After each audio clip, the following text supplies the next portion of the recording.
आप सभी सुधीजनों का वैश्विक हिंदी संस्थान ह्यूस्टन अमेरिका द्वारा संचालित छंद रचना कोर्स के पटल पर हार्दिक स्वागत है। सभी को नमन है, अभिनंदन है। आज नमस्कार गुरु जी। सभी को नमन है, स्वागत।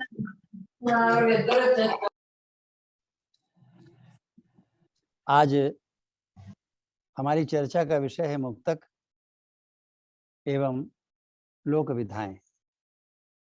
तो सबसे पहले हम मुक्तक की चर्चा करते हैं। ये मुक्तक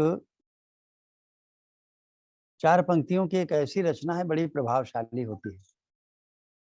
आजकल इसका प्रयोग बहुत ही प्रचुर मात्रा में हो रहा है, कवि सम्मेलनों में, गोष्ठियों में, और हम आपको बताएंगे गीतों में प्रयोग हो रहा है, महाकाव्य और खंड काव्य में भी इसका प्रयोग हो रहा है।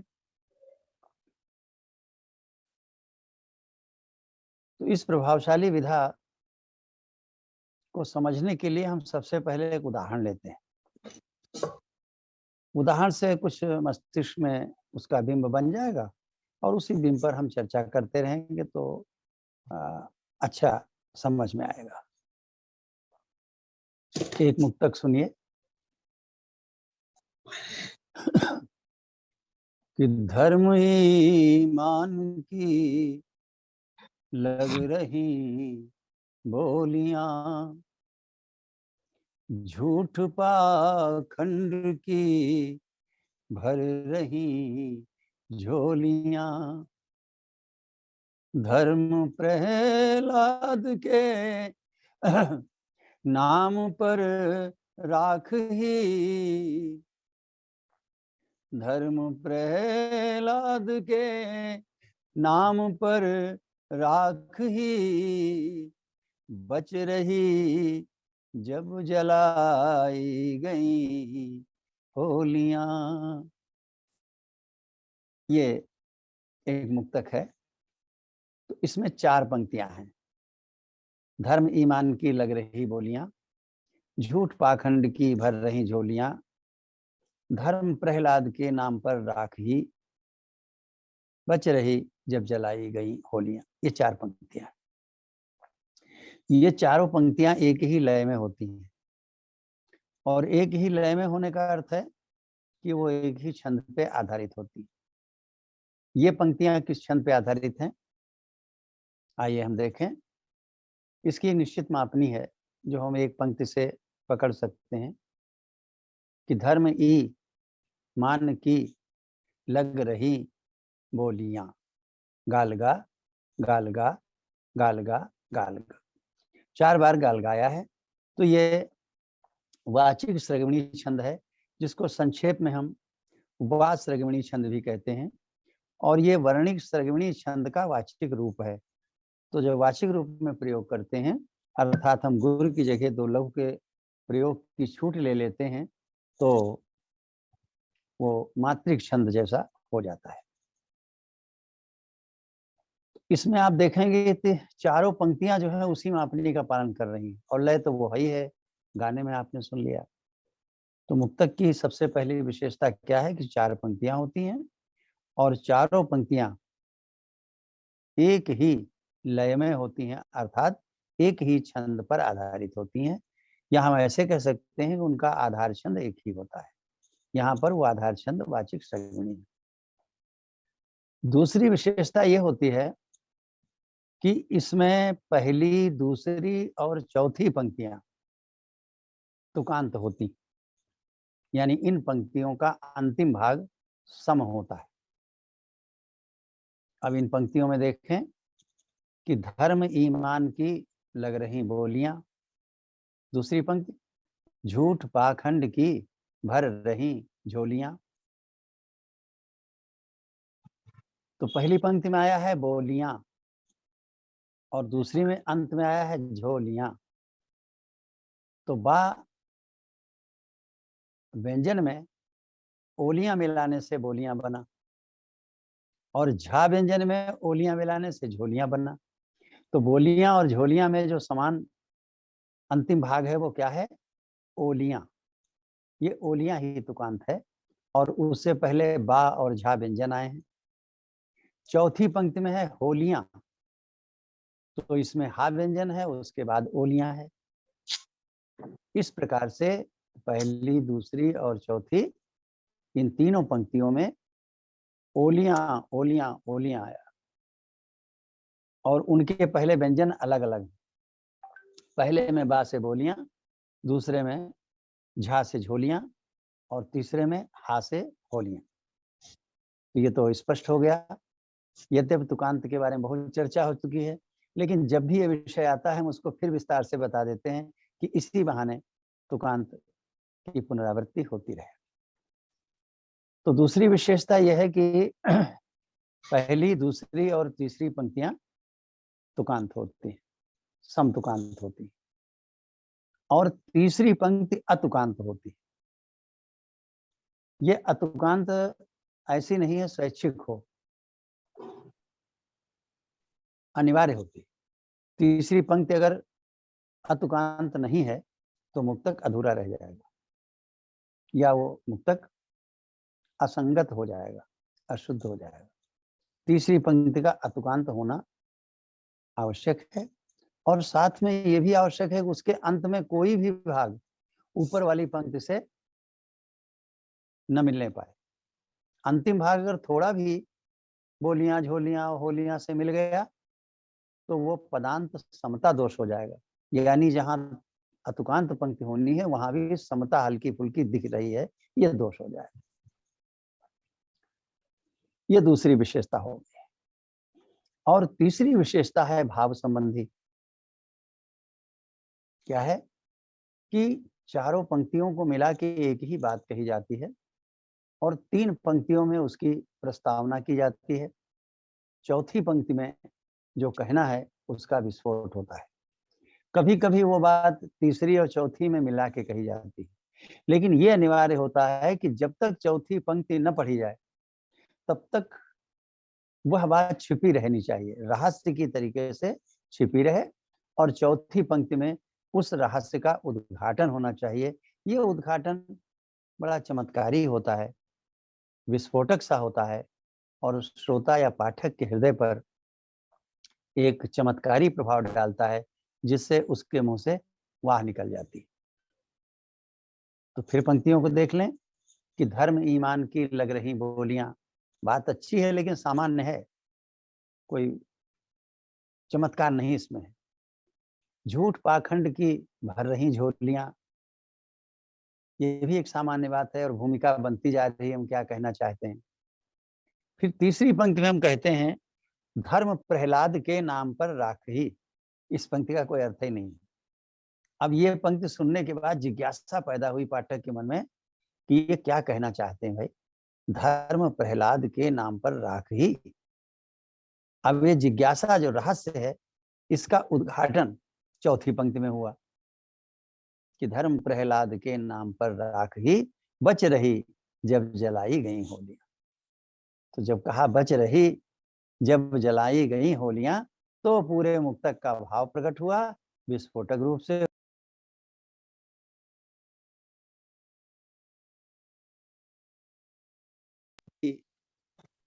चमत्कारी या विस्फोटक प्रभाव पड़ा, और जैसे कोई विस्फोट होता है तो मुंह से अचानक कोई आवाज निकल जाती, अरे क्या हुआ, हा हु, ऐसा।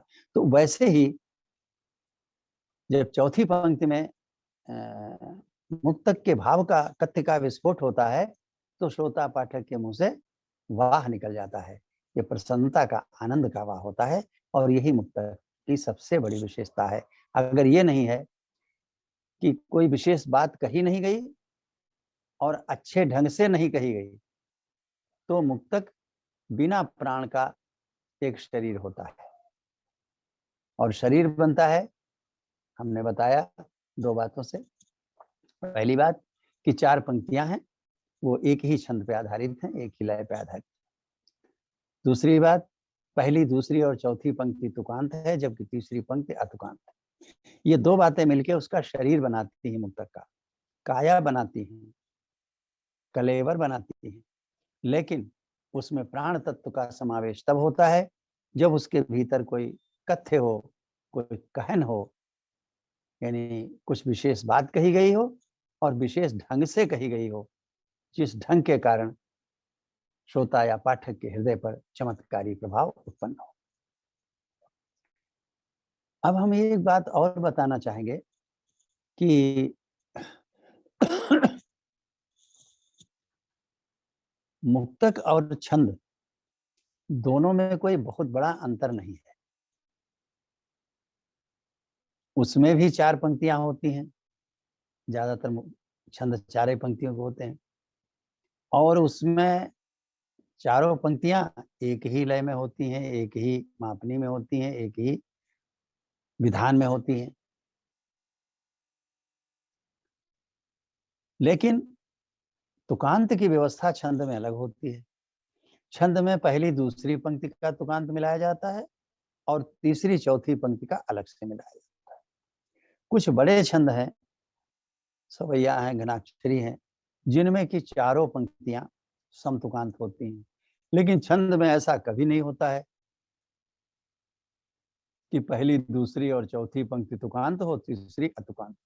बस छंद में और मुक्तक में इतना ही अंतर है। जो छंद है वही मुक्तक है, अंतर केवल तुकांत का है। छंद में तुकांत या तो दो दो पंक्तियों का होगा अलग अलग, या चारों पंक्तियों का एक जैसा होगा। लेकिन मुक्तक में ऐसा नहीं होगा। मुक्तक में पहली दूसरी और चौथी पंक्ति तुकांत होगी, तीसरी अतुकांत होगी। इसका अर्थ ये भी निकला कि अगर हम मुक्तक का तुकांत बदल दें, छंद जैसा कर दें, तो वो छंद हो जाएगा, और छंद का तुकांत हम मुक्तक जैसा कर दें तो वो मुक्तक हो जाएगा। जब तुकांत का ही अंतर है तो हम तुकांत बदल दें तो छंद से मुक्तक बन जाएगा, मुक्तक से छंद बन जाएगा। तो अभी आपको जो हमने मुक्तक सुनाया, हम उसको थोड़ा सा बदल के आपको दिखा रहे हैं। भाव वही रहेगा, शब्द वही रहेंगे, और वो मुक्तक के स्थान पर छंद हो जाएगा। प्रयोग देखें, पहले तो मुक्तक सुन लें एक बार और। इतनी देर चर्चा की तो दिमाग से ओझल हो गया होगा, फिर से सुन लें। कि धर्म ईमान की लग रही बोलियां, झूठ पाखंड की भर रही झोलियां, धर्म प्रहलाद के नाम पर राख ही बच रही, जब जलाई गई होलियां। अब हम इसका छंद बना रहे हैं। तो छंद बनाने में जो बाद की दो पंक्तियां हैं, इसमें तुकांत मिलाना होगा, और वो ऊपर की ओलियां, बोलियां, झोलियां के साथ न मैच करे, उससे मेल न खाए, अलग तुकांत हो। तो देखिए, हम इन्हीं शब्दों में एक भी शब्द बाहर से नहीं लाएंगे, एक तुकांत मिलाए दे रहे हैं तीसरी और चौथी पंक्ति में। आप देखिए कि धर्म ईमान की लग रही बोलियां, झूठ पाखंड की भर रही झोलियां, जब जलाई गई होलियां बच रही, जब जलाई गई होलियां बच रही, धर्म प्रहलाद के नाम पर राख ही, धर्म प्रहलाद के नाम पर राख ही। अब ऊपर आया बच रही, नीचे राख ही, तो अही समांत हो गया, यही तुकांत भी हो गया, और इन दोनों यानी तीसरी और चौथी पंक्ति का तुकांत अलग हो गया, पहली दूसरी से भिन्न हो गया। अब ये वही छंद हो गया। तो छंद और मुक्तक में केवल तुकांत का अंतर है, और कहान जो बताते हम हैं वो तो सभी में होनी चाहिए, चाहे छंद कहें चाहे मुक्तक कहें। उस कहान के बिना रचना का प्रभाव अधूरा रह जाता है। विशेष नहीं होता है, सामान्य हो जाता है। तो वो कहान क्या है कि हम प्रारंभिक पंक्तियों में प्रस्तावना करें और अंतिम पंक्ति में रहस्य का उद्घाटन करें, जिससे कि कथ्य का चमत्कारी विस्फोट हो। अब एक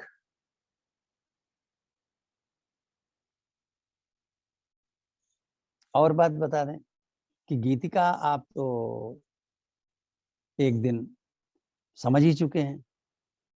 तो गीतिका का जो मुखड़ा होता है वो और एक युग्म अगर मिला दिया जाए तो मुक्तक जैसी रचना बन जाती है।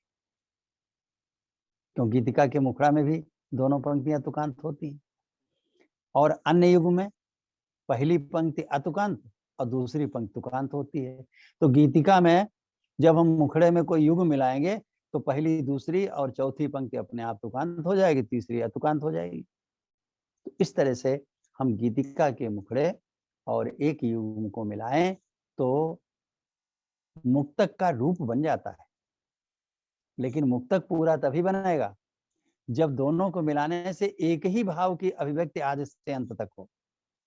तो गीतिका में तो स्वतंत्रता होती है कि मुखड़ा हम किसी विषय पे कहें और युग किसी विषय पे कहें। तो अगर दोनों अलग अलग विषय पे हैं तो उनको मिलाने से मुक्तक का ढांचा बनेगा, लेकिन मुक्तक नहीं बनेगा। मुक्तक तभी बनेगा जब भाव भी एक ही संप्रेषित हो चारों पंक्तियों को मिला करके। तो इस प्रकार हमने देखा कि गीतिका का क्या संबंध है मुक्तक से, छंद का क्या संबंध है मुक्तक से।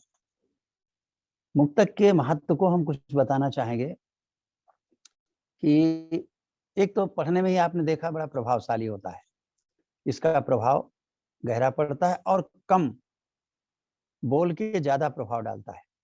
आजकल लोग लंबी रचना नहीं सुनना चाहते। वो धन्य है जो रामायण जैसे महाकाव्य को पूरा पूरा पढ़ लेते हैं, नहीं तो बहुत से लोग उसको खाली थोड़ा बहुत देख करके और माथा टेक लेते हैं। क्योंकि महाकाव्य को पढ़ने के लिए काफी समय चाहिए, धैर्य चाहिए। तो उससे छोटा होता है खंड काव्य, एक चरित्र पद ही छोटा सा काव्य लिखा जाता है, उसको खंड काव्य कहते हैं। लोग वो पढ़ लेते हैं आसानी से। उसमें भी ज्यादा समय लगता है तो गीत, गजल, ये सब रचनाएं पढ़ लेते हैं, भजन पढ़ लेते हैं। अब आदमी के पास और समय नहीं बचा है तो बहुत छोटे में आनंद लेना चाहता है कविता का। तो जो इस जीवन की आपाधापी में, आजकल की दौड़ में कम समय में कविता का पूरा आनंद लेता है, उसके लिए मुक्तक सबसे उपयोगी विधा है।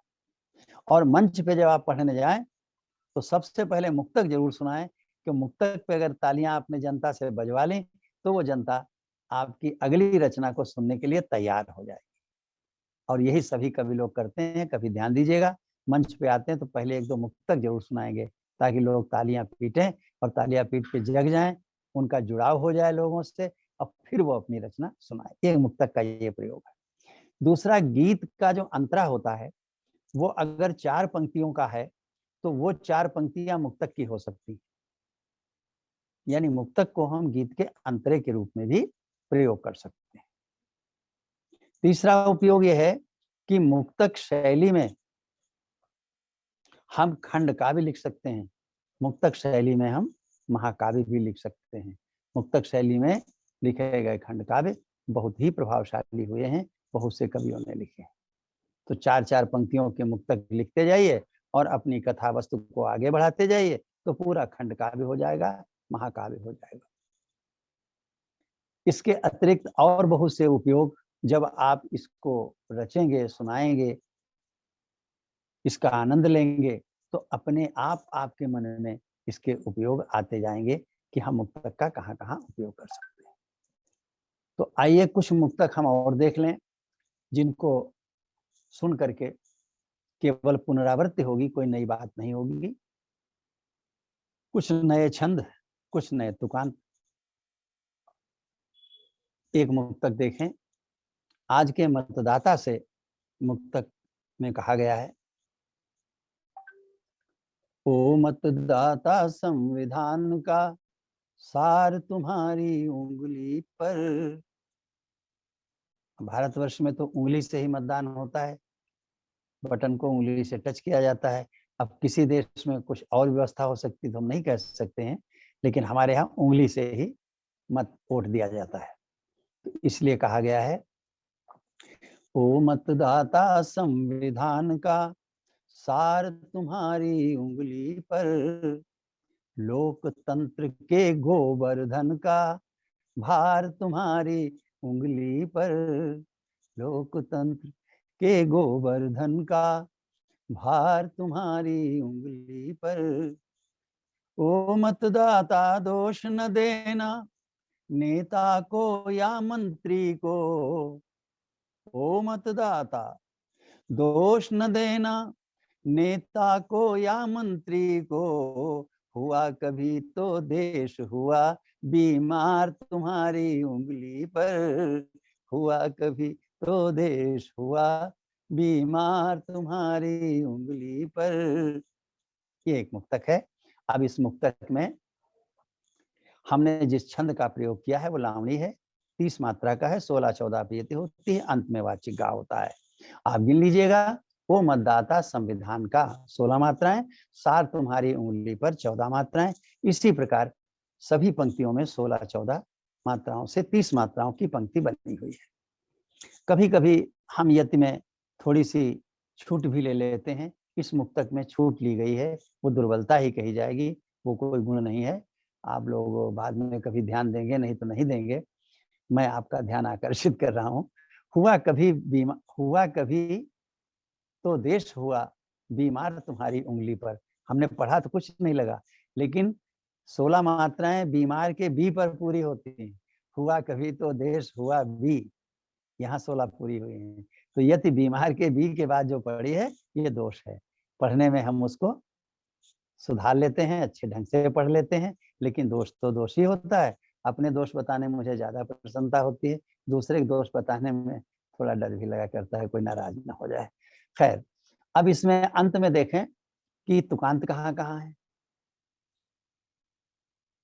सार तुम्हारी उंगली पर, भार तुम्हारी उंगली पर, बीमार तुम्हारी उंगली पर। अब बीमार का भी हटा दीजिए, मार तुम्हारी उंगली पर। तो ये तीनों पंक्तियों का अंतिम भाग है। और इसमें आप समझ सकते हैं इतनी चर्चा के बाद में कि अगर प्रारंभ के व्यंजन को हटा दें, सार से सा को हटा दें, भार से भा को हटा दें, मार से माँ को हटा दें, तो बच रहता है आर तुम्हारी उंगली पर। ये इसका तुकांत हुआ। तुकांत क्या हुआ? आर तुम्हारी उंगली पर। और इसके पहले ये अचर है, और अचर के पहले जो चर व्यंजन है वो क्या है? सार का सा है, भार का भा है, मार का माँ है। हर बार व्यंजन बदल गया, इसलिए शुद्ध तुकांत है। और इसमें से जो आर है इसको समांत कहते हैं, और तुम्हारी उंगली पर जो है इसको पदांत कहते हैं। आप चाहे समांत पदांत की भाषा में समझें, चाहे चर अचर की भाषा में समझें, चाहे तुकांत को कुल मिला के समझें। कुल मिला के हृदय में भाव स्थापित होना है, मन मस्तिष्क में उसका बिंब बनना है और सही लिखना है। तो इस प्रकार तीनों पंक्तियां तुकांत हैं।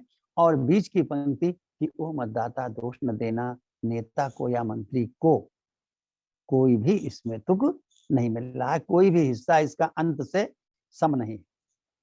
मंत्री को और उंगली पर, तो आखिर से कुछ भी समान नहीं है। ये शुद्ध अतुकांत है, इसमें पदांत समता दोष भी नहीं। अब एक और सुन लीजिए, क्योंकि ये मानस का मंच है। प्रभु राम को अगर कुछ समर्पित कर लेते हैं तो हमारे मन को भी बड़ी शांति मिलती है, और लगता है कोई हमने पुण्य कर लिया, अच्छा काम कर लिया लिख करके। तो एक मुक्तक भगवान श्री राम के नाम। मिटाती मोह का बंधन कहानी राम की पावन, मिटाती मोह का बंधन कहानी राम की पावन, बना देती मधुर जीवन कहानी राम की पावन। धनुजता जब बढ़े तो साथ लेकर कोल भीलों को, मन धनुजता जब बढ़े तो साथ लेकर कोल भीलों को मनुजता का करे प्रणयन, मनुजता का करे प्रणयन, कहानी राम की पावन, कहानी राम की पावन। चलिए, धर्मेंद्र जी को आनंद आ गया तो मेरा लिखना सार्थक हो गया। अब सुनिएगा एक यहाँ पे हम पहले तो मोटी बातें बता दें कि मिटाती मोह का बंधन कहानी राम की पावन। कौन सा छंद है? मिटाती मोह हका बंधन कहानी राम की पावन, लगा गा गा लगा गा गा लगा गा गा लगा गा गा, 4 बार लगा गा गा। यह विधाता छंद है और विधाता छंद की मापनी का चारों पंक्तियों में पालन हुआ है।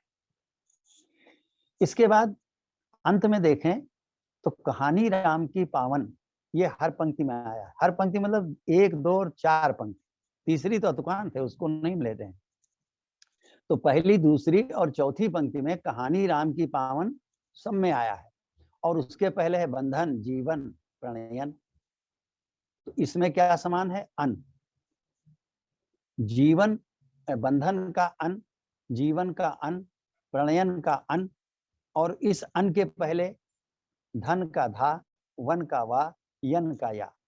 तो ये धा वा या जो है ये चर हैं जो बदल रहे हैं, व्यंजन है। और इसके बाद जो है अन कहानी राम की पावन, तीनों में है अन कहानी राम की पावन, अन कहानी राम की पावन। ये अन कहानी राम की पावन ये अचर है जो तीनों पंक्तियों में एक जैसा रहता है। ये तो हुआ चराचर सिद्धांत। और तुकांत के रूप में देखें तो आनी राम की, क्षमा करें, अन कहानी राम की पावन, ये तुकांत हो गया। इसमें से अन जो है वो समांत है और कहानी राम की पावन जो है ये पदांत है। हम अलग अलग सभी भाषाओं में बता देते हैं, और अगर उर्दू में जानना चाहें तो भी हम बता दें कि अन जो है वो काफिया है और कहानी राम की पावन रदीफ है। खैर, हमें ज्यादा उस पर नहीं जाना है।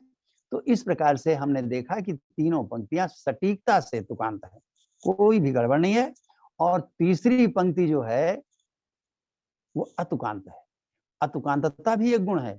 अतुकांतता में कहीं तनिक भी बाद का हिस्सा अगर अन्य पंक्तियों से मिल गया, जैसे पावन पावन आया था तो तीसरी पंक्ति में कुछ अन आ जाता, या आन आ जाता, कान आ जाता, ना आ जाता, तो भी कुछ समानता हो जाती, तो उसको कहा जाता पदांत समता दोष।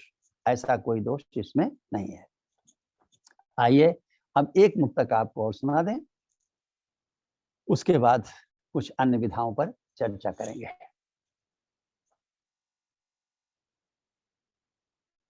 विधाता छंद वैसे बहुत ही लोगों को प्रिय है। मैंने देखा है कि ज्यादातर लोग विधाता छंद में लिखना पसंद करते हैं।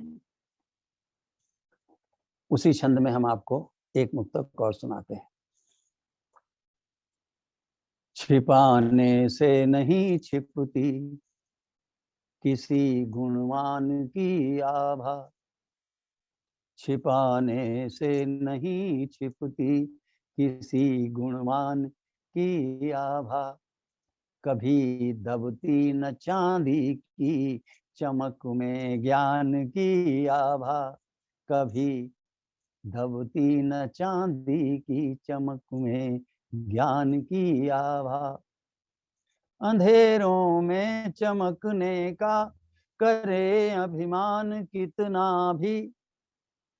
अब देखिए तीसरी पंक्ति हमने कही अधूरी सी है, पता ही नहीं हम क्या कहना चाहते हैं। यही इसकी कला होती है। ये कहान जो है ये कला है, बात को सीधे सपाट 4 पंक्तियों में कह देना मुक्तक नहीं है। इसकी सबसे बड़ी कला है कि तीसरी पंक्ति तक कोई रहस्य हो जो छिपा हुआ हो, और श्रोता थोड़ी देर के लिए कान खोल करके, स्तब्ध हो करके, सांस रोक के सुनने कि आगे क्या कहना चाहता है ये रचनाकार। अंधेरों में चमकने का करें अभिमान कितना भी, मिटी है जुगनों से कब किसी दिन मान की आभा, मिटी है जुगनों से कब किसी दिन मान की आभा। ये मुक्तक है। हम ऐसा नहीं, अब हमारा अभिप्राय है कि हम अपने मुक्तक की प्रशंसा कर रहे हैं, लेकिन हम मुक्तक लिखने की कला को बताने के लिए इस बात पे जोर दे रहे हैं कि कोई बात सीधी सपाट 4 पंक्तियों में आप कह दें कि चारों पंक्तियां एक ही छंद में हैं, पहली दूसरी चौथी तुकांत है, तीसरी अतुकांत है, तो मुक्तक हो गया। नहीं, वो मुक्तक का ढांचा हो गया। उस ढांचा में प्राण तभी पड़ेगा जब एक सुंदर सा विचार आपके पास हो, कथ्य हो, और कथ्य को कहने का ढंग हो, जिसे कहन कहते हैं।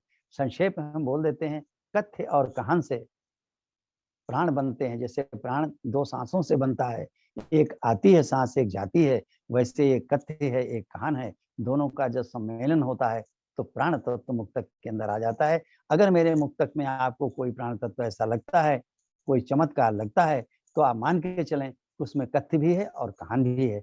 और अगर ऐसा नहीं लगता है तो भले ही मुझसे न कहें, लेकिन अपने मन में जान लें कि वो मुक्तक का ढांचा है, मुक्तक नहीं है, उसका कोई महत्व नहीं। अब इसमें देखें कि तुकांत का क्या विधान है। पहली पंक्ति के अंत में आया है, हम पढ़ते जाएं, पूरा समझते जाएं, क्योंकि वहां लिखा तो है नहीं। और मैंने सारे उदाहरण आज जो है छंद विज्ञान के बाहर के लिए हैं, क्योंकि बहुत से लोग वो छंद विज्ञान खोल के उसी में मन लगा लेते हैं, हमारी सुनते ही नहीं है। तो हमने अब की उदाहरण कोई उसका नहीं लिया। वो वाले उदाहरण घर पे पढ़िएगा, नए उदाहरण हम आपको दे रहे हैं, तो उदाहरणों कमी थोड़े है। तो सुनिए, छिपाने से नहीं छिपती किसी गुणवान की आभा, कभी दबती न चांदी की चमक में ज्ञान की आभा। अब ऊपर आया गुणवान की आभा, नीचे आया ज्ञान की आभा, तो क्या चीज उभयनिष्ठ है? अंतिम में संभाग क्या है? आन की आभा। आन की आभा जो है वो दोनों पंक्तियों में समान। और आन की आभा के पहले क्या आया है? गुणवान में वा आया है और ज्ञान में या आया है। अब हम देखें चौथी पंक्ति क्या कह रही है। चौथी पंक्ति कहती है, मिटी है जुगनुओं से कब किसी दिनमान की आभा। तो यहाँ आन की आभा के पहले मां आया, मान की आभा। तो आन की आभा वैसे ही है जैसे ऊपर था, और उसके पहले का व्यंजन बदल गया। अर्थ ये निकला कि गुणवान की आभा, ज्ञान की आभा, दिनमान की आभा, तीनों में आन की आभा अचर है। और उसके पहले जो व्यंजन है, गुणवान में वाह है, ज्ञान में या है, और दिनमान में माँ है। तो वाह, या और माँ, ये व्यंजन बदल रहे हैं। ये क्या है? चर है। तो चर और अचर मिलकर के, चर अलग अलग और अचर एक, इनके संयोजन से तुकांत का विधान बना है। ये इसमें कहीं कोई दोष नहीं है। और तीसरी जो पंक्ति है, अंधेरों में चमकने का करे अभिमान कितना भी। जुगनू अक्सर कहते हैं, देखो जो अंधेरे में मैं चमकता हूँ, यही उनको अभिमान बहुत बड़ा है। तो इस करे अभिमान कितना भी, मिट्टी है जुगनुओं से कब किसी दिन मान की आवा। सूरज की आवा थोड़े मिटाने की ताकत उसमें आ जाएगी, अंधेरे में चमक लो भाई। तो जो, खैर व्याख्या नहीं हम करेंगे, वो आप खुद करिएगा। तो अंधेरों में चमकने का करें अभिमान कितना भी, इसके अंत में आया है मान कितना भी। तो मान कितना भी, अंत वाला हिस्सा जो है कितना भी, उसका कुछ भी, कितना भी, तना भी, ना भी और भी के बाद ई, कुछ भी नहीं मिलता है जब तीनों से, तब हम कहते हैं अतुकांत हुआ और इसमें पदांत समता दोष नहीं रहा। इस प्रकार से ये आपका मुक्तक बन गया। एक बार फिर सुन लें, कहन पे भाई जरूर ध्यान दीजिएगा कि जब भी मुक्तक लिखिएगा तो ठोक पीट करके 4 पंक्तियां नहीं पूरी करनी है, एक ढांचे में शब्दों को नहीं डालना है, बल्कि हृदय में कुछ बात रखनी है कि मुझे ये कहना है। मौलिक विचार आपके होते हैं तभी मुक्तक प्रभावशाली होता है, कोई नई बात कहते हैं। और दूसरी बात, कहने का ढंग ऐसा बनाइए कि 3 पंक्तियों तक रहस्य का उद्घाटन न होने पाए, कोई जान न पाए आप क्या कहना चाहते। बिल्कुल जैसे चुनाव में मतपेटी, कि कौन वोट कहाँ जा रहा है कोई नहीं जान पाता है जब तक गणना नहीं होती है, और गणना होने पर पता चलता है कि कौन ढोल बजा रहा है और किसकी पोल खुल गई। तो यह चीज जरूर देखिएगा कि बात को हम कैसे कहते हैं। आप इससे भी अच्छे ढंग से कहेंगे, ये तो सामान्य उदाहरण है, आप लिखेंगे इससे भी श्रेष्ठ होगा। छिपाने से नहीं छिपती किसी गुणवान की आभा, कभी दबती न चांदी की चमक में ज्ञान की आभा। अंधेरों में चमकने का करें अभिमान कितना भी, मिटी है जुगनुओं से कब किसी दिन मान की आभा। मिटी है जुगनुओं से कब किसी दिन मान की आभा। मित्रों, जब मुक्तक की हमने चर्चा की है तो इस बात पर भी हम थोड़ा सा प्रकाश डालना चाहेंगे कि मुक्तक कई अर्थों में प्रयोग होता है। एक तो हमने आपके सामने रख ही दिया, अब दिमाग में बैठ गया मुक्तक यही है। कल को हो सकता है कोई आपके पास आ जाए, कहना ना मुक्तक इसको नहीं कहते हैं, मुक्तक उसको कहते हैं। तो मैं स्पष्ट कर दूं कि मुक्तक और भी अर्थों में प्रयोग होता है। पहला तो अर्थ यह है कि आचार्य मम्मट ने जब काव्य का वर्गीकरण किया तो उन्होंने पूरे काव्य को, यानी जितने प्रकार के काव्य लिखे गए सबको दो भागों में बांट दिया। मम्मट जो थे वो काव्य के आचार्य थे, काव्य की व्याकरण को अच्छे ढंग से बताना उनका कार्य था। तो उन्होंने पूरे काव्य को दो भागों में बांटा, एक प्रबंध काव्य और दूसरा मुक्तक काव्य। प्रबंध काव्य में दो चीजें आती हैं, महाकाव्य जैसे रामचरितमानस है, जैसे जायसी का पद्मावत है, जैसे मैथिली शरण गुप्त का साकेत है, ये महाकाव्य। और दूसरे प्रबंध काव्य हैं, जैसे यशोधरा है, और आपके समक्ष बैठे हुए इस ओम नीरव के दो खंड काव्य हैं, तुलसी प्रिया है, धुंध है, और एक तीसरा भी हो गया है अभी महामिलन। ये तीन खंड काव्य, ऐसे ही खंड काव्य हैं। और आपकी ही इस सुधीजनों की सभा में बैठे हुए हैं डॉक्टर कैलाश नाथ मिश्र जी। इनका एक बहुत ही सुंदर खंड काव्य है मंथरा एक मंथन। उसमें मंथरा के चरित्र पर बिल्कुल नई दृष्टि डाली है और नए ढंग से उनको प्रस्तुत किया है। हमारे सामने कुलवंत सिंह जी बहुत कुछ ला रहे हैं, लेकिन समय नहीं है, न वो चीज़ इतनी देर रुकती है पटल पे कि हम चर्चा कर सकें। हम केवल उनको बधाई देते हैं कि वो बहुत सुंदर ढंग से प्रतिक्रियाएं अपनी रचना के द्वारा हमें दे रहे हैं। तो मुक्तक का एक तो अर्थ हो गया कि प्रबंध काव्य यानी महाकाव्य और खंड काव्य, दो को मिला के प्रबंध काव्य। और उसके अलावा काव्य जितना भी बचा वो सब मुक्तक काव्य कहा मम्मट। तो मुक्तक उस अर्थ में भी प्रयोग होता है। मुक्तक काव्य का सामान्य अर्थ तो वही है जो मैंने बताया है, लोग उसी रूप में जानते हैं। लेकिन जो विद्वान हैं, जिन्होंने शास्त्र पढ़ा है, वो ये भी कहेंगे नहीं नहीं, मुक्तक का ये भी अर्थ है। तो आपको ये बिल्कुल अर्थ है, हम नहीं बिल्कुल नहीं लगा रहे हैं, वो भी है और ये भी है। एक शब्द का दो अर्थ में भी प्रयोग होता है। और तीसरा एक अर्थ और है जो आपको हम बता चुके हैं कि वर्णिक छंद जो है वो दो प्रकार के होते हैं। एक होते हैं संवृत्त और दूसरे होते हैं मुक्तक। एक होते हैं जिनकी मापनी होती है, दूसरे मापनी मुक्त होते हैं। जो मापनी मुक्त होते हैं उनको मुक्तक कहते हैं, और मुक्तक के अंतर्गत घनाक्षरी इत्यादि आते हैं, तो उनको भी हम मुक्तक कहते हैं। उनका नाम होता है मुक्तक वर्णिक। वर्णिक छंदों का मुक्तक रूप है तो उसे मुक्तक वर्णिक है। तो मुक्तक काव्य जो विभाजन हुआ काव्य का, मुक्तक वर्णिक जो वर्णिक छंदों का रूप है जिसमें मापनी नहीं होती, केवल वर्णों की संख्या होती है। और तीसरा यह मुक्तक है जो हमने आज आपको बताया है, यह मुक्तक विधा है, और मुक्तक इसी विधा के रूप में आज जाना जाता है। उर्दू की कथा जो है वो भी इसी शैली में होती है, लेकिन उसका विन्यास, उसका व्याकरण कुछ इससे भिन्न होता है। उस पर हम अधिक चर्चा नहीं करेंगे, केवल एक हमने अनुमान करा दिया। कभी कथा भी सुनने में लग सकता है मुक्तक जैसा, तो उसे अन्यथा लेने की आवश्यकता नहीं है। अब हम कुछ लोक विधाओं की आज बात भी कर चुके हैं कि आप बताएंगे हम। तो लोक विधाएं बहुत सी हैं गीत की, पहले बता दें।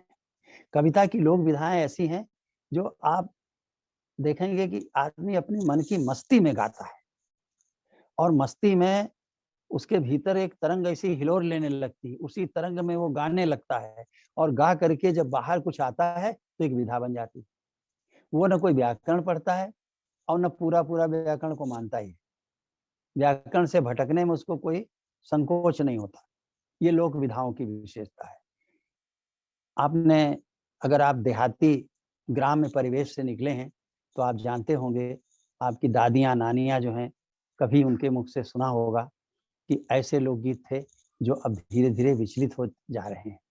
कि विवाह में जब बारात दरवाजे पे आती थी तो द्वाराचार होता था। द्वाराचार में द्वाराचार ही गाया जाता था, उसका नाम द्वाराचार या दुआरा कहा जाता था। दुआरा गाने चलो, वो गाया जाता था। मंगल गीत गाए जाते थे, महिलाएं सरिया गाती थी, टूम गाती थी। एक कजरी है, कजरी गाई जाती थी। बच्चू सूर हुए हैं हमारे इसी अवध क्षेत्र में, तो बच्चू सूर कजरी के लिए विख्यात थे। वो जाने कैसे अपना एक बजाते थे, बजाते बजाते गाए थे कि उनकी कोई पंक्तियां भी नहीं याद आ रही हैं, तो वो उनका एक गाने का ढंग था। ये सब क्या है? लोक विधाएं हैं। इनकी कोई सीमा नहीं है। हम एक दो विधाओं की आज चर्चा कर देंगे जिससे आपको अनुमान हो कि लोक विधाएं भी छंद पे आधारित हैं, लेकिन उनको गाने वाले, उनको रचने वाले कोई व्याकरण के ज्ञाता नहीं थे, तो इसलिए वो अपने व्याकरण से भटक जाते, तो गाने में उसको सही कर लेते थे और उनकी विधा वो बन जाती थी, लेकिन लोकप्रिय बहुत होती। तो आइए एक हम विधा, हमारे बीच में कुलवंत सिंह जी हैं, तो उनको मैं विशेष रूप से संबोधित करके इस विधा को रख रहा हूँ। माहिया विधा है एक, ये पंजाबी क्षेत्र में माहिया विधा का प्रयोग होता है। और इसमें क्या होता है कि प्रेमी और प्रेमिका एक दूसरे से नोक-झोंक करते हैं और वो एक विशेष छंद में होती है। तो गाने वाले छंद वास्तव में नहीं जानते। आजकल जितने माहिया गाने वाले हैं, उनमें से शायद ही कोई 100 में 1 मिले जो छंद जानता हो, और माहिया बहुत बढ़िया पढ़ते हैं। कभी-कभी ये मंच पे आयोजन होता है तो एक तरफ एक पुरुष होता है और दूसरी तरफ एक महिला होती है, और दोनों माहिया पढ़-पढ़ के एक दूसरे को जवाब देते हैं।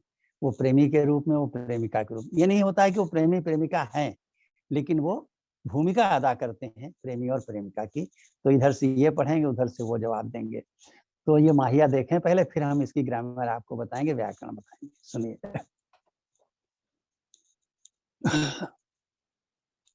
प्रेमिका नायिका कह रही है, सुनिएगा। आए जब याद सजन,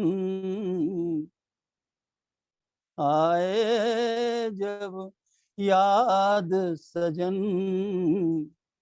रातों में मेरी, आए जब याद सजन, रातों में मेरी, कर लेना राम भजन, कर लेना राम भजन। ये माहिया। हाँ बिल्कुल सही, बिल्कुल अच्छा माहिया लिखा आपने कुलवंत सिंह जी। तो ये जो उन्होंने, ये नायिका ने सुनाया नायक को, प्रेमिका ने सुनाया प्रेमी को। अब मजाक ही तो है, ये नोक झोंक है। ऐसी कौन प्रेमिका होगी जो अपने प्रेमी को सलाह देगी, मेरी याद आया तुम राम नाम जपना। ये एक मजाक है, एक नोक झोंक है। तो नोक ये हो गई, झोंक देखिए क्या है दूसरी तरफ से आती है, वो सुनिए, फिर मैं ग्रामर बताऊंगा। और दो माहिया में सुना रहा हूँ, दोनों की व्याकरण अलग अलग है, बाद में व्याकरण बताऊंगा। नायिका कह रही है,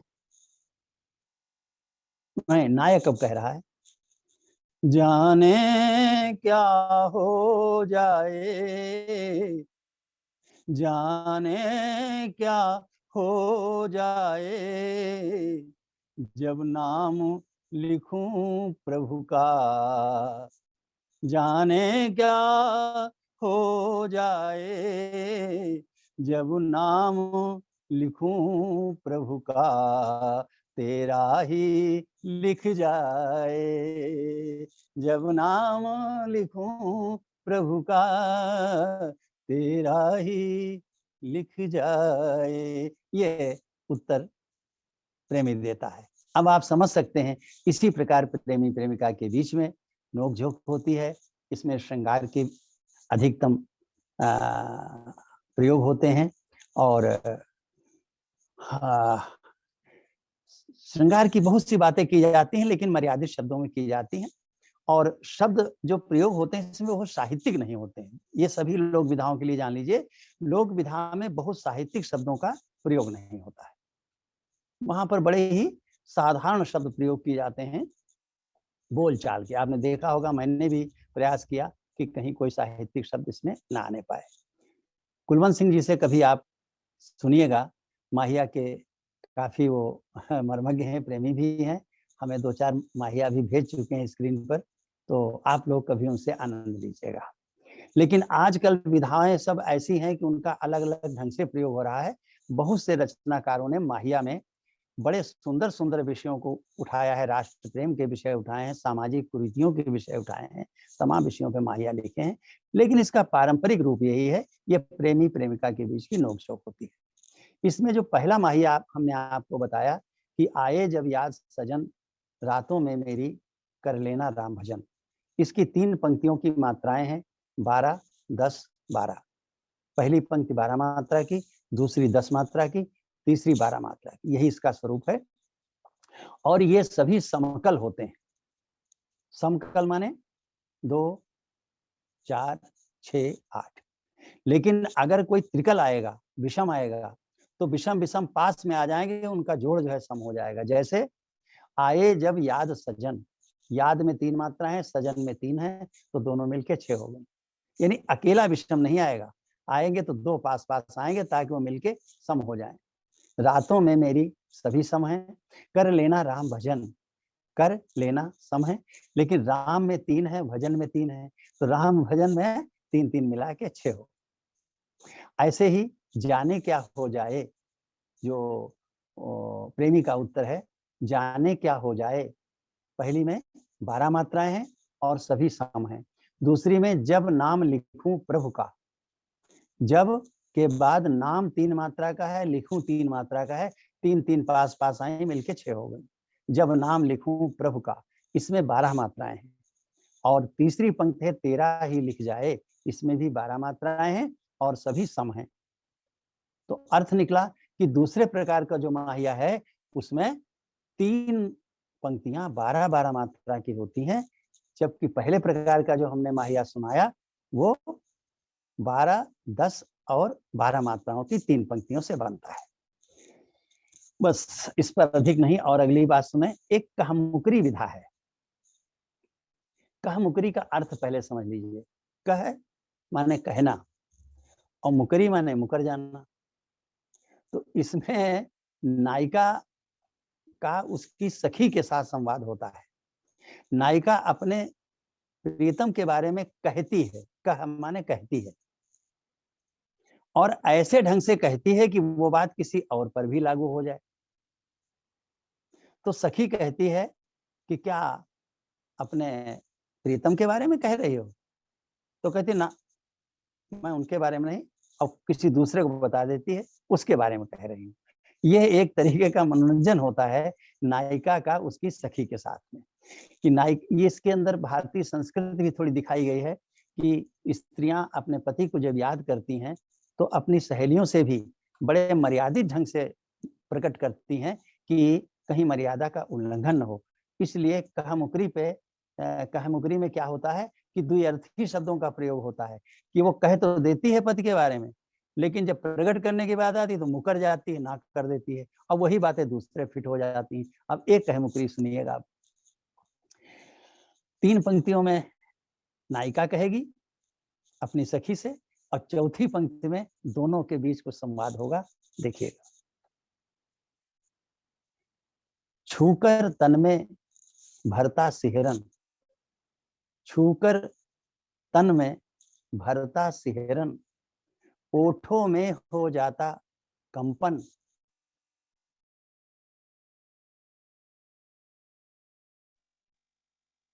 छूकर तन में भरता सिहरन, उर में घुसता, क्षमा करें, ओठों में हो जाता कंपन, उर में घुसता तिरछा आड़ा, उर में घुसता तिरछा आड़ा,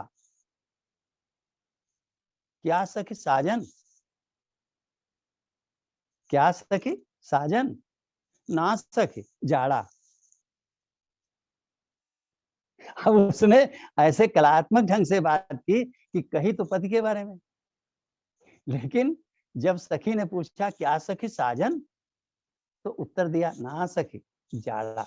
ये कहामुकरी है। ऐसी बहुत सी कहामुकरी लिखी गई हैं, बड़ा आनंद देती हैं। इनको भी आपको मर्यादा का ही एक अंश मानना चाहिए, जिसमें नायिका अपने मनोभावों को बड़ी कुशलता से व्यक्त करती है और सखी के साथ मनोविनोद किया करती है। इसकी चौथी पंक्ति में सदैव यही आएगा, क्या सखी साजन, तो वो जवाब देगी ना सखी कुछ, जाड़ा जैसे इसमें। और जब वो जाड़ा कहा तो ऊपर की पंक्ति को जाड़ा से मिलाना होगा, जैसे मैंने मिलाया, उर में घुसता तिरछा आड़ा। अब जाड़ा पे मिलाना ही बड़ा कठिन था, तो बड़ी मुश्किल से तो मिला पाए। तो उर में घुसता तिरछा आड़ा, यानी तुकांत जो है ना सखी के बाद जो शब्द आएगा उसी का तुकांत तीसरी पंक्ति में मिलाया जाएगा। पहले से तैयारी की जाएगी, अचानक नहीं हो जाएगा। पहले मन में रख लो कि भाई नायिका जो है क्या कहने वाली है, तो जो शब्द बोलने वाली है उसी शब्द का तुकांत तीसरी पंक्ति में पहले से मिलाइए, तब जाके वो चौथी में फिट बैठेगा। जरा फिर से सुनिए, छूकर तन में भरता सिहरन, ओठों में हो जाता कंपन। यहाँ पर तो कुछ भी तुकांत ले लीजिए, कोई दिक्कत नहीं। अब तीसरी पंक्ति का वही तुकांत लीजिए जो नायिका को बोलना है। तो हम पहले जानते थे वो बोलेगी जाड़ा, तो हमने तुकांत पहले मिला दिया उसका, उर में घुसता तिरछा आड़ा, क्या सखी साजन, ना सखी जाड़ा। ये कहामुकरी का हमने आपको रूप दिखाया, और इसकी ग्रामर कुछ नहीं है, 16 मात्राओं का चौपाई है ये चारों पंक्तियां चौपाई की। और इसमें तुकांत आप जानते हैं कि पहली दूसरी का तुकांत अलग है, तीसरी चौथी का अलग है, लेकिन तीसरी चौथी का तुकांत मिलाने में बड़ी कला होती है। पूरा फ्रेमवर्क तैयार किया जाता है कि मुझको ऐसा कहना है, ऐसा कहना है, और फिर अंत में नायिका ये जवाब देगी, और जो जवाब देगी उसी शब्द का तुक तीसरी पंक्ति में हमको लाके पहले से ही रखना है, नहीं तो कहामुकरी नहीं बन पाएगी या अशुद्ध बनेगी। तो ये ग्रामर की दृष्टि से भी इसको आपने समझा, भाव की दृष्टि से समझा। और एक विधा हम और बताएंगे, हमने सोचा था 40 मिनट में खत्म करने को, 4 मिनट बचे हैं। एक और विधा है जोगीरा। ये सब लोग विधाएं मैं आपको बता रहा हूँ बड़े आनंद में। ये भी एक व्यंग विधा है। ये कुमार विश्वास जी को अक्सर देखा होगा मंच पे जोगीरा सुनाते हुए, बढ़िया गाते हैं। मैं उतना बढ़िया नहीं गा पाऊंगा, लेकिन अनुमान करा दूंगा ऐसे होता है जोगीरा। तो जोगीरा की ग्रामर हम आपको पहले बता दें, क्योंकि सुनाने के बाद मेरी बात पूरी हो जाएगी, आज का कार्यक्रम भी पूरा हो जाएगा। तो इसमें दो दो पंक्तियां होती हैं, और उसके बाद एक बोला जाता है टुकड़ा, जोगीरा सारा रा रा रा, जोगीरा सारा रा रा रा, 2 बार बोला जाता है। और जो इससे पहले 2 पंक्तियां बोली जाती हैं, वो 2 पंक्तियां सरसी छंद की होती। सरसी छंद आपको याद होगा 27 मात्रा का होता है, 16 गिरा प्रियति होती है। यहाँ पूरा सरसी नहीं लिखा जाएगा, केवल 2 ही पंक्तियां, 2 ही चरण उसके लिखे जाएंगे। और इस प्रकार से ये जोगीरा का एक खंड बन जाएगा, एक अंतरा बन जाएगा। जो कुछ कहना चाहे वो कह लें। फिर ऐसे ही कई अंतरे बनाए जाते हैं, और उन अंतरों में कोई प्रतिबंध नहीं होता है कि आप 2 कहें, 4 कहें, 6 कहें, जिससे गीतिका में है 5 से कम ना हो, बहुत ज्यादा भी ना हो। लेकिन जोगीरा की कोई सीमा नहीं। मंच पे खड़े हुए जोगीरा सुनाने लगे, पब्लिक जब तक सुनती गई तब तक अपना मिला मिला के तुम सुनाते जाते हैं। बहुत से लोग आशु कविता कर लेते हैं और वहीं पे बना बना के सुनाते हैं। तो आइए अब हम एक जोगीरा सुनाएं। ये सब थोड़ा मजाकिया ढंग से पढ़े भी जाते हैं, लिखावट भी मजाकिया होती है, और कठिन शब्दों का प्रयोग बिल्कुल वर्जित होता है। लोक विधाएं जितनी भी हैं, इसमें लोक के ही शब्दों का प्रयोग होता है जो रोज बोले जाते हैं। ढूंढ ढूंढ के संस्कृत के शब्द हम ले आए, शब्दकोश में भी ढूंढे न मिले, ऐसे तो किसी कविता में उचित नहीं है। लेकिन अधिक साहित्यिक शब्द भी नहीं आने चाहिए जो हमारे प्रयोग में कविता में अन्य जगह आ जाते हैं। देखें हम कहाँ तक सफल हुए हैं, आप देखिएगा। लड़का लड़की मिले कोर्ट में पहना दी जयमाल, लड़का लड़की मिले कोर्ट में पहना दी जयमाल, नाइन धोबिन पंडित बाबा रहे बजाते गाल, जोगीरा सारा रा रा रा, जोगीरा सारा रा रा रा। ये हो गया। दूसरा देखें, तपी जेठ की दोपहरिया सी नई बहू पर सास। अब विषय का इसमें बंधन नहीं होता है, सब नए नए विषय कहते रहिए। तपी जेठ की क्षमा करें, तपी जेठ की दोपहरिया सी नई बहू पर सास, दिन पलटे तो वही सास फिर लगी छीलने घास, जोगीरा सारा रा रा रा, जोगीरा सारा रा रा रा। धीरे धीरे पढ़ने वाले, अब मान लो नीरव पे किसी को व्यंग करना है, हंसी उड़ानी नीरव की, तो कैसे जोगीरा उड़ाएगा देख। धीरे धीरे पढ़ने वाले सभी हो गए गोल, धीरे धीरे पढ़ने वाले सभी हो गए गोल, छंद सिखाने वाले नीरव रहे बजाते ढोल, जोगीरा सारा रा रा रा, जोगीरा सारा रा रा रा। अच्छे खासे लिखते गाते कविताएं स्वच्छंद, अब आपकी ओर से जोगीरा है, यही होता है जोगीरा में, आनंद लिया जाता है। अब आपकी ओर से है, आपकी पीड़ा को देखिए हमने व्यक्त किया है जोगीरा में। अच्छे खासे लिखते गाते कविताएं स्वच्छंद, अच्छे खासे लिखते गाते कविताएं स्वच्छंद, कठिन हो गया लिखना जब से पड़ा छंद का फंद, जोगीरा सारा रा रा रा, जोगीरा सारा रा रा रा। और अब अगर ऐसे कठिन हो जाएगा तो काम कैसे चलेगा, एक जोगीरा और सुनिए। समझदार तो कठिन काम में भी लेते आनंद, अब बात गंभीर कहना लेकिन कहेंगे मजाकिये ढंग से। समझदार तो कठिन काम में भी लेते आनंद, जो चूहे बिल्ली से डरते रहते बिल में बंद, जोगीरा सारा रा रा रा, जोगीरा सारा रा रा रा। और देखें, इधर उधर की बातें छोड़ो जपो राम का नाम। अब राम पर भी व्यंग है, राम के नाम पे व्यंग करने वाले छोड़ते किसी को नहीं, राष्ट्रपति को छोड़ के प्रत्येक पे व्यंग कर सकते। इधर उधर की बातें छोड़ो जपो राम का नाम, इधर उधर की बातें छोड़ो जपो राम का नाम, छिप जाएंगे पाप पुराने और मिलेंगे दाम, जोगीरा सारा रा रा रा, जोगीरा सारा रा रा रा। और अंतिम, नीरव जी की कविताई का कोई और न छोर, नीरव जी की कविताई का कोई और न छोर, पूंछ बढ़ाकर हनुमान सी कर देंगे ये बोर, जोगीरा सारा रा रा रा, जोगीरा सारा रा रा रा, जोगीरा सारा रा। मित्रों, ये हमने कुछ 3 विधाएं ली आपको आज उदाहरण के रूप में। एक माहिया बताया, एक कहमुकरी बताया, एक जोगीरा बताया। ऐसे ही और बहुत सी विधाएं होती हैं। एक विधा है, तुलसीदास ने प्रयोग किया है लोक विधा का, सोहर का, और वो रामलला नाछू में प्रयोग किया है। अगर आप चाहें तो हम 4 पंक्तियां रामलला नाछू की आपको सुना दें। जी गुरुजी जी। अच्छा ठीक, हम तो चाहते थे कहीं से जी आ जाए, तो 4-5 मिनट लगेंगे, सुना देंगे, थोड़ा सा समय तो हो ही जाता है। और लैपटॉप में ही है, इसकी पुस्तक मिलती नहीं, बहुत दुर्लभ है ये ग्रंथ।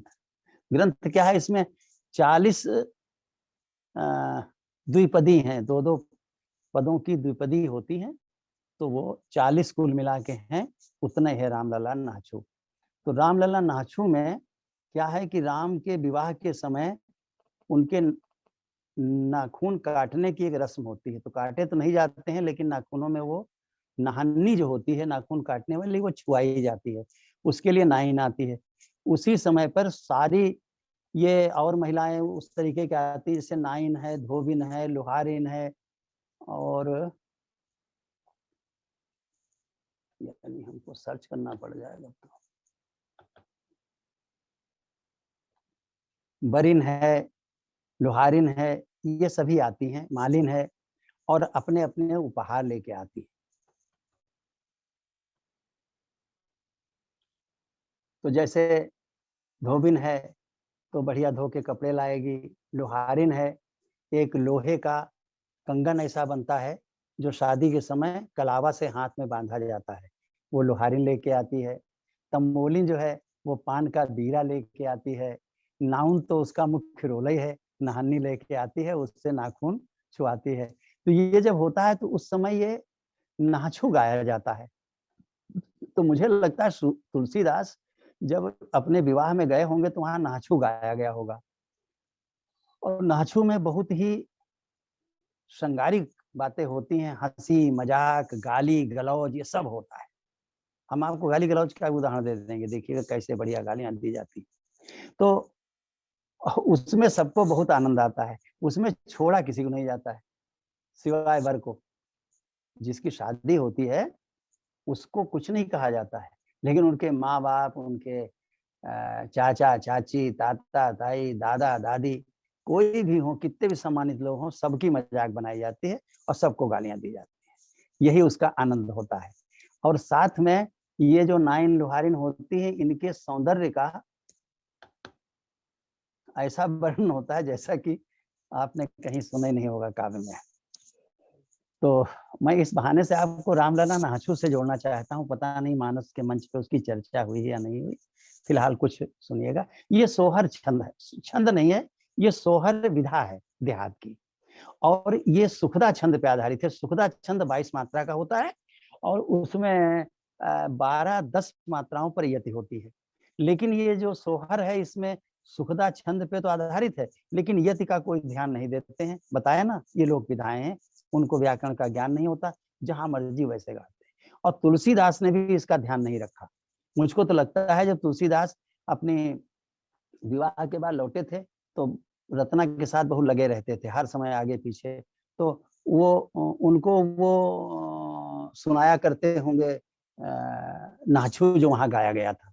थोड़ा फूहड़ भी होता है और श्रृंगार के परिवेश में अच्छा भी लगता है। तो तुलसीदास अपनी पत्नी रत्नावली को सुनाते रहते होंगे। रत्नावली ने थोड़ा डांट पिला दी होगी कि क्या हर समय यही लगाए रहते हो।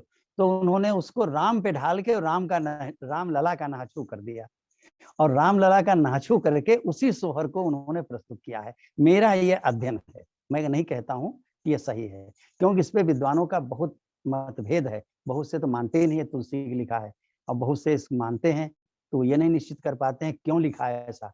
क्योंकि इसके अंदर दिखाया गया है कि दशरथ के घर में नाछू हो रहा है, अयोध्या में, और जबकि राम पहले चले गए थे और शादी वहीं जनक के यहाँ हुई थी, जनकपुरी में, वो यहाँ थे ही नहीं।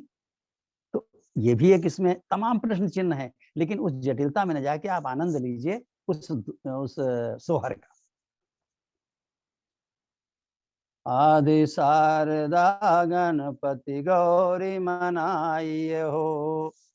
मैं उसी धुन में और उसी मस्ती में गाने का प्रयास कर रहा हूँ।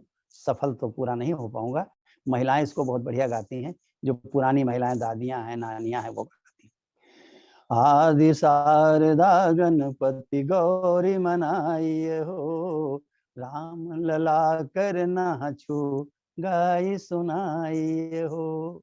जेहि गाये सिद्धि होय, परम निधि पाइए हो, कोटि जन्म कर पातक दूर सो जाइए हो। इस तरीके का ये नाचो होता है। अब इसमें हम आपको थोड़ा सा वो रूप दिखा दें जहाँ पर कुछ इस तरीके की चीजें होती हैं, अपने आप समझिएगा।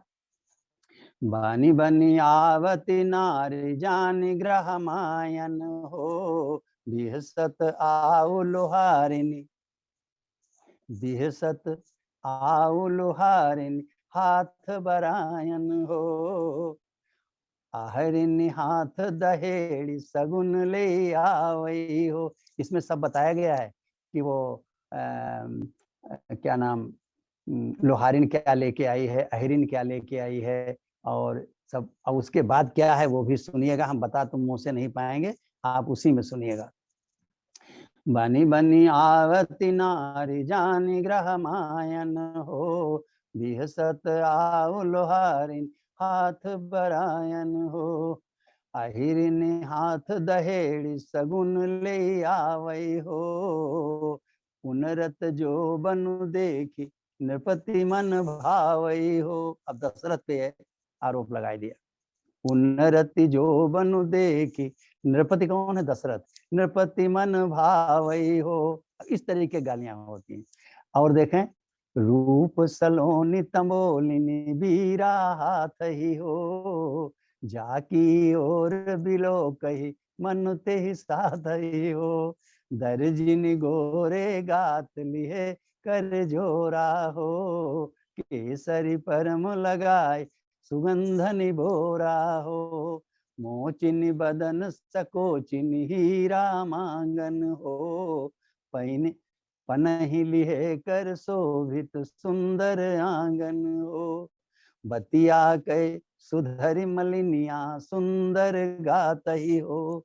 यहाँ पे मात्राओं का थोड़ा फर्क है। अब कनक रतन मनि मोरा लिहे मुस्कात ही हो, यहाँ भी मात्राएं अधिक हैं। कटिक छीन बरनिया छाता पानी हो, चंद्र बदनी मृगलोचन सब रस खान ही हो। यहाँ वर्णन उन्हीं का है सबका, नायने धोबे जो उनके सौंदर्य का वर्णन है। कटिक छीन बरनिया छाता पानी हो, नैन विशाल नौनिया भौ चमकावई हो, देई गारी रनिवास ही प्रमुदित गावई हो। ये गारी है। अब गारी कैसी है सुनो। कौशल्या की जेठ दीन अनुशासन हो, नाचू जाई करावहु बैठ सिंहासन हो, गोद लिए कौशल्या बैठी राम ही बर हो। दो मात्राएं अधिक हैं।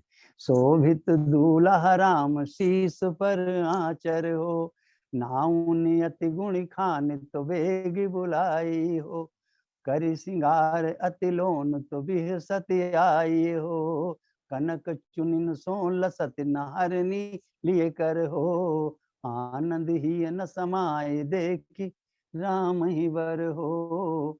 इसी प्रकार सौंदर्य वर्णन है। और एक गाली और बता दें आपको। हमने जैसे कहा गालियां दी जाती, तो अनुमान तो हो जाए गाली कैसे दी जाती, नहीं जाने से क्या क्या सोच जाएंगे। काहे राम जीव सांवर लक्ष्मण गोर हो। अब यहाँ भी मात्राएं थोड़ा गड़बड़ हैं। प्रश्न है कि राम जी सांवले हैं, लक्ष्मण गोरे क्यों हैं?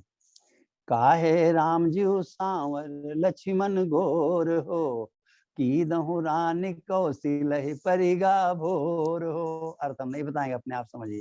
की दहु रानी कौशलहि परिगा भोर हो, राम आहाई दशरथ कहे लक्ष्मण आनक हो।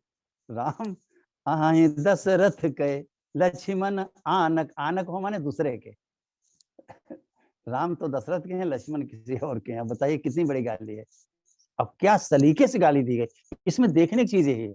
गाली जो दी जाती थी इतनी सुंदर होती थी कि खाते समय भी होती थी गालियां, नाम राम लाला नाचू में भी गालियां होती थी। ये हमारी परंपराओं में बड़ा सौंदर्य था और बड़ी मर्यादा के अंदर सारी बातें कही जाती थी कि राम आहि दशरथ कई लक्ष्मण आनक हो, भरत शत्रुघ्न भाई तो रघुनाथक हो। मात्राओं का तो गड़बड़ है, हमने बताया। वो गाने वाले अपने गा लेते थे, मात्राएं कम ज्यादा होती थी। तुलसीदास ने भी यहाँ ऐसे किया है, अगर ये लिखा हुआ वास्तव में तुलसीदास का ही है। इस प्रकार मित्रों, मैंने एक सोहर विधा आपको और बता दी। आपका उत्साह, आपकी भावभंगिमा देखते हुए मुझे अच्छा लगा। ऐसे ही अन्य विधाएं हैं। जब भी कोई देशज विधा, लोक विधा आपके सामने आए तो उसके पीछे के छंद को पहचानने समझने का प्रयास कीजिए, तो आप पाएंगे सभी छंदों पर आधारित हैं, लेकिन छंदों का पालन उसमें बहुत अच्छे ढंग से नहीं किया गया है, क्योंकि वो लोक विधाएं हैं और बहुत कम पढ़े लिखे लोगों द्वारा वो प्रस्तुत की गई हैं, गाई गई। इसके साथ ही आज का मेरा कार्यक्रम समाप्त होता है। आपको यदि कोई वार्ता करनी है, कुछ पूछना है तो स्वागत है। मुझे मेरे पास उत्तर है, मैं दूंगा, नहीं तो मैं उसे कहीं से प्राप्त करके दूंगा, और या आप में से ही कोई होगा तो देगा। मेरी भी ज्ञान में वृद्धि हो जाएगी। आपकी चर्चा का, आपकी बात का स्वागत। और इसके बाद अर्चना पांडे जी से आप एक गारी सुनेंगे, लेकिन पहले आप जो पूछना चाहते हैं वो पूछ लें। उसके बाद में एक गारी ये गाली नहीं कही जाती, गारी कही जाती है देशज भाषा में। तो एक गारी अर्चना पांडे जी प्रस्तुत करना चाहती हैं। जरूर इनको उसका अनुभव होगा, ज्ञान होगा, तभी उन्होंने प्रस्ताव रखा है।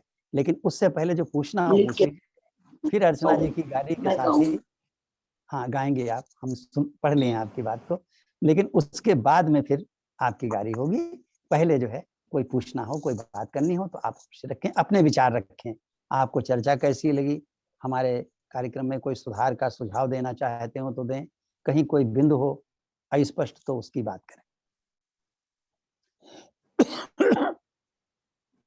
सर, यहाँ आपने जो छंद विज्ञान जो आपकी किताब है उसके पीछे और कई किताबों के बारे में है जो आपने लिखा है, तो मैं अभी देख रही थी, उसमें से सिर्फ 2 अमेज़न पे है। एक तो है ही हमारे पास छंद विज्ञान, और दूसरा मैंने एक और किताब देखी है, बूंद। तो अगर कोई और किताब मंगानी हो तो कैसे मिलेगी? उसी के अंत में हमारा मोबाइल नंबर दिया है और वो मेरा व्हाट्सएप नंबर भी है, आप उस पर संपर्क कर सकती हैं। इसमें गड़बड़ी हो जाती है, अमेज़न के पास कोई स्टोर नहीं होता है, वो प्रकाशक देता है किताबें, और प्रकाशक के पास जब किताबें खत्म नहीं होती या उससे लापरवाही हो जाती है तो अमेज़न सीधे लिख देता है आउट ऑफ स्टॉक।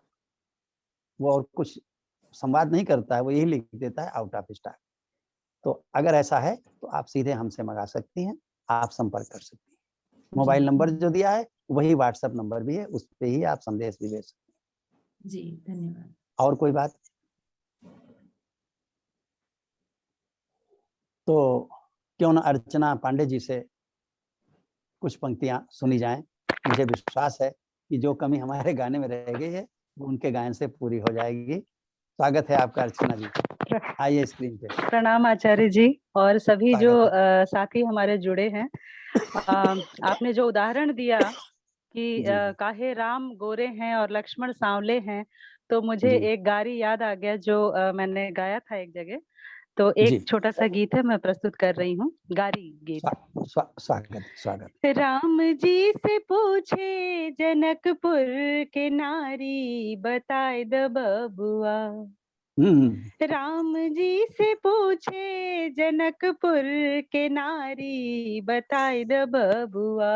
लोग वदेत काहे गारी, बताए द बबुआ।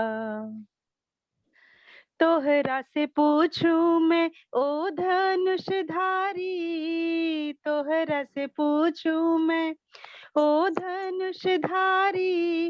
एक भाई गोर काहे, एक भाई गोर काहे, एक काहे कारी, बताए द बबुआ। लोग वदेत काहे गारी, बताए द बबुआ। दूसरा बंद देखिए। राजा दशरथ को जनकपुर की महिलाएं कहती हैं, ई बूढ़ा बाबा के पाकल पाकल दाढ़ी, ई बूढ़ा बाबा के पाकल पाकल दाढ़ी। देखन में पातरी, देखन में पातरी, खाए भर थारी, बताए द बबुआ। लोग वदेत काहे गारी, बताए द बबुआ। राम जी से पूछे जनकपुर के नारी, बताए द बबुआ। लोग वदेत काहे गारी, बताए द बबुआ। और अंतिम बंद में देखिए कैसे बंधे हुए शब्दों में गाली दे रही हैं। राजा दशरथ जी कैलन होशियारी, राजा दशरथ जी कैलन होशियारी। एक ही मर्द पर तीन तीन गो नारी, बताए द बबुआ। लोग वदेत काहे गारी, बताए द बबुआ। लोग वदेत काहे गारी, बताए द बबुआ। धन्यवाद सर, आपने मुझे बहुत मौका अच्छा, दिया। आनंद आ गया, बहुत बढ़िया है, आनंद आ गया, आनंद आ गया। बहुत सुंदर अर्चना जी। गारी के बिल्कुल पारंपरिक धन्यवाद, स्वरूप आप को सभी का आपने धन्यवाद। सही ढंग से प्रस्तुत कर दिया, बहुत बधाई आपको, बहुत अच्छा लगा। बहुत धन्यवाद सर, कभी सोहार या कुछ और सुनाऊंगी सर, लोकगीतों का पूरा भंडार है मेरे पास। अरे वाह। कुलवंत सिंह जी, कुलवंत सिंह जी और आए माहिया स्क्रीन पे माहिया जरा। का भी सर, माहिया भी कई सारे हाँ लिखे हैं। हाँ, जी जी जी। कुलवंत सिंह जी।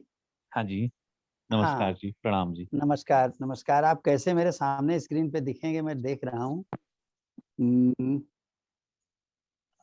मैं एक सेकंड में अपने आप को वीडियो में लेके आता हूँ। मैंने वीडियो ऑफ किया हुआ है। अच्छा, ये बात थी, इसीलिए नहीं दिख रहे थे। तो जो माहिया आप यहाँ स्क्रीन पे भेज रहे थे, तो हाँ जी, हाँ। अधिक अधिक का समय नहीं है, लेकिन 2 माहिया आप जरूर सुना दीजिए कम से कम। मेरा बहुत मन है सुनने का, और जी इससे जी जी। सभी लोगों को उसका सही रूप दिखेगा, क्योंकि आपके ही परिवेश का वो विधा है, गीत विधा है, और हम तो जबरदस्ती गाने की कोशिश कर रहे थे। जी असली जी, रूप बहुत बहुत। आपकी वाणी से सुनाई पड़ेगा। नहीं आपका नहीं स्वागत, सुनाइए। नहीं नहीं, आपके समक्ष हम बहुत ही तुच्छ हैं, लेकिन फिर भी आपने हुक्म दिया है। साजन कब आएंगे, साजन कब आएंगे, देख रही कब से हम पलकें बिछाएंगे। वाह। हम जब हम देख जब रही से कल से। जी, जब से है तुझे देखा, दिल न रहा अपना, सांसों ने दिया धोखा। क्या बात है, क्या बात। जी जी बहुत अच्छा है। तो ये देखा माहिया जो है, खैर मुझे ये लगा कि मैं जो लय पे गा रहा था लगभग वही थी जो जी जी वास्तविक है, और जी वास्तविक लय तो आपसे सुनने को मिली। बहुत बहुत बधाई आपको। तो इस प्रकार से इन सब लोक गीतों का भी हम लोग आनंद लेते रहें, और उसके साहित्य की व्याकरण को समझने का प्रयास करते रहें। अनपढ़ लोगों ने जो प्रयोग किए हैं, वो प्रयोग जब हम आप करें तो कम से कम वो कमियां न रहें, और हम उस विधा को भी संरक्षित रखें। हमारे देश की, हमारे समाज की, हमारी संस्कृति की वो धरोहर है, उसको हमको बचा के रखना है। क्या आज्ञा ली जाए या कुछ और कहना है? सभी को राम राम। धन्यवाद। सर समूह में कुछ माहिया गाकर डालूंगी। जी, समूह में कुछ माहिया गाकर डालूंगी सर। हाँ मैं हाँ, भी बहुत लिखती हूँ। ऑडियो ऑडियो बना के डालिए, बहुत अच्छा लगेगा। ऑडियो वीडियो मैं जी सुनूंगा, जी मैं सुनूंगा। जी, ठीक जी। ठीक, मैं डालूंगी। अच्छा, सभी को नमस्कार।